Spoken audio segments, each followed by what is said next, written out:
Hey YouTube, National Junk Man, how's everybody doing today? Thanks for stopping by and checking out my video. So today what we're going to do is I'm going to lay a little knowledge on you guys. We're going to go over common scrap, junk, recycling, whatever you want to call it, metals that, like I say, common.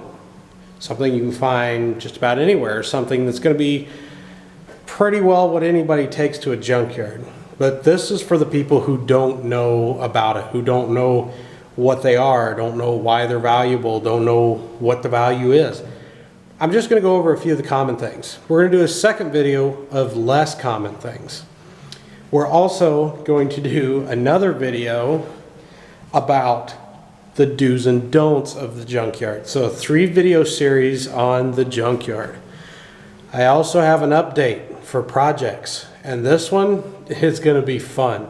Stick around. And I'm going to go over a few items that are common you would see in a trash can, a dumpster, your backyard, the attic, the basement, the shop, whatever.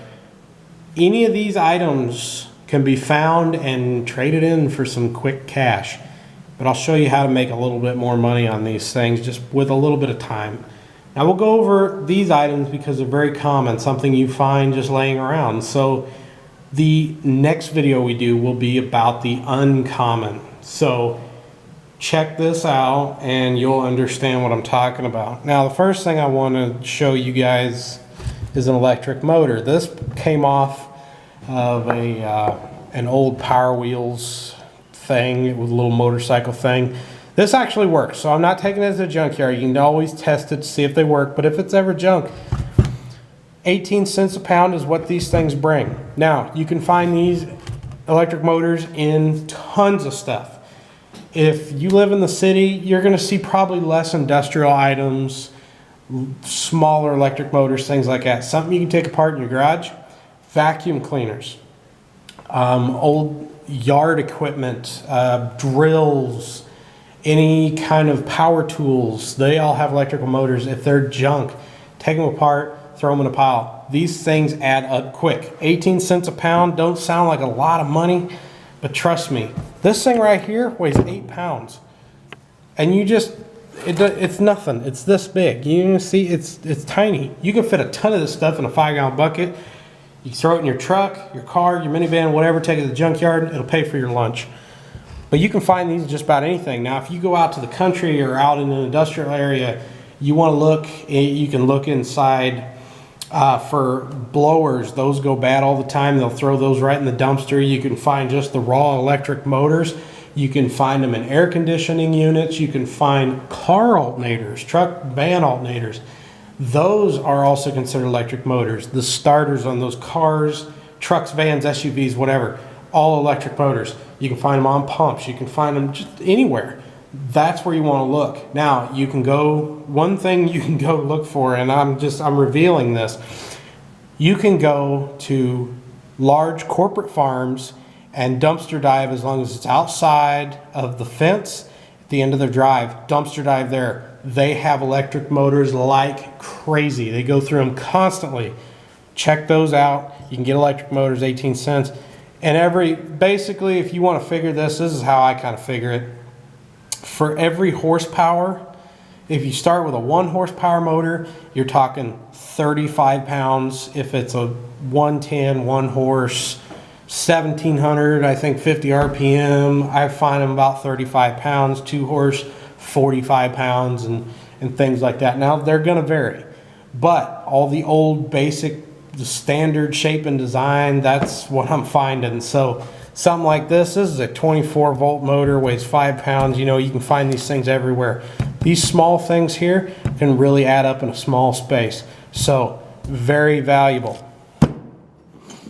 Next thing, very common, aluminum cans. For these tall cans like this, you could eat, you know, energy drinks, tall boys, whatever. The 16-ounce cans, takes about 21 of these or so, 21 of these to make a pound, and 28 of the 12-ounce to make a pound. Now these things will fetch you somewhere in the neighborhood, and it depends. Sometimes you can take them in for a nickel a piece for a return, but if you're taking them by the pound to a scrapyard, you're talking somewhere between 25 to 45 cents a pound. Next thing is cast aluminum. Now there's different kinds of aluminum. You have cast, extrusion, MLC, there's siding, there's dirty sided painting siding, there is breakage, just all kinds of different things. In this case we have cast aluminum. And you can always check these just by a scratch test. You're gonna find that, you know, if it's soft, you'll be able to tell. There's rust on it, it's made of steel. Now you definitely want to clean these up, otherwise you're gonna get what they call a breakage price. And what that is it means that there's steel and everything else. So just take this stuff out, quick little cleanup, throw it in your cast bucket, and this will fetch somewhere in the neighborhood of 20 to 25 cents a pound. Now, with your other aluminums, I don't have examples with me right now, but with your other aluminums, painted siding, that would be on a house, a trailer house, a camper. That stuff, take the screws out, take the trim off, send it in. It's going to fetch you between 20 to 25 cents a pound. Your MLC is going to be a basically forged aluminum. It's going to be a very compressed aluminum, very dense aluminum. So that kind of stuff, it's got to be extremely clean. It's worth the most, upwards of 45 cents a pound. Your extrusion is what you're going to see with windows and old storm windows, things like that. That stuff, as long as you clean the ends off that have the cast iron, you're probably looking at about 30 cents a pound, 25 cents a pound. That stuff adds up quick. Pick that stuff up. And I will have more examples on my next video of what, you know, we'll take pictures and show you what the examples are, list them, and get into a little more detail. This is just a quick overview. And then all your other things, you know, like your cast aluminum, you're talking carburetors, you're talking manifolds, you're just, I mean, just about anything that's cast. And you're going to find those Briggs and Stratton motors, things like that. You're going to find that everywhere. Cast aluminum is used a lot in the automotive industry. So if you're scrapping a vehicle, look for your cast aluminum. It's non-magnetic. It's going to have a gray color typically. And smash it with a hammer. You'll definitely be able to see how porous it is, and that's a dead giveaway of the cast aluminum. So there's other tests that you can do, quick test, scratch test, whatever. But those are going to be your common materials there. And your cast, depending on the quality, generally is going to fetch you around, like I say, 25 cents a pound. Aluminum kind of stays between that 18 cents a pound to 45 cents a pound. It doesn't really get more expensive than that. Next thing I'm going to cover, lead. Now this is not all lead. I'm using this as an example. If anybody can tell me what it is, it's not really used anymore. But if anybody can tell me what this is in the comments, I already know what it is. They win. They don't win anything, but they win. Bragging rights. We'll tell how old they are. But anyway, this stuff right here, we're gonna call it lead, or lead wheel weight, even though it's not. Lead wheel weights are gonna be the #1 most common way to get pure lead in a scrapping environment. That's pretty much the only way to get it anymore. Otherwise, you can find lead core wire and things like that and clean it up.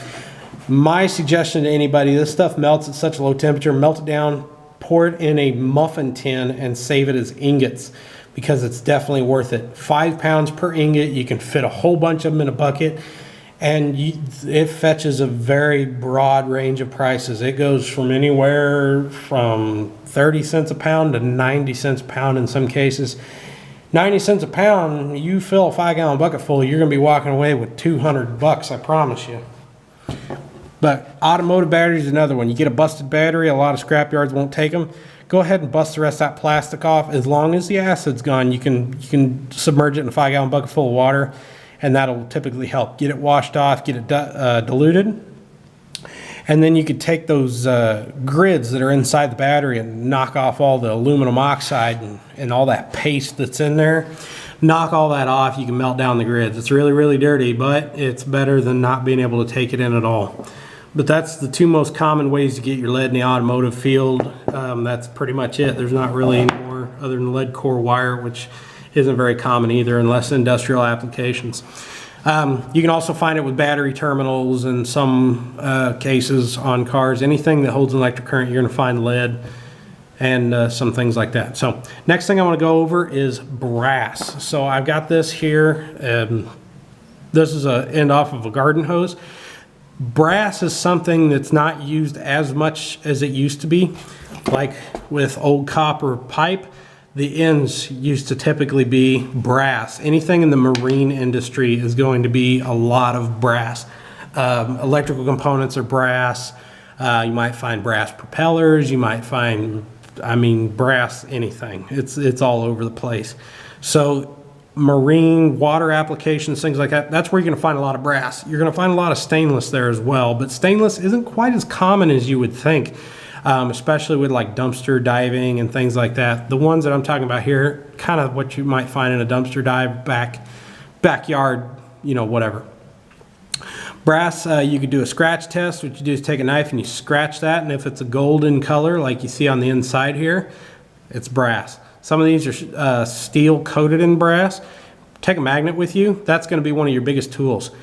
Put that to a magnet, and it'll be able to tell you right away. If it sticks, it's steel. This right here would be considered number 2 copper because it's crappy looking. No, but seriously, number 2 copper, it's dirty, it's corroded. If this was clean, this would be considered number 1 copper.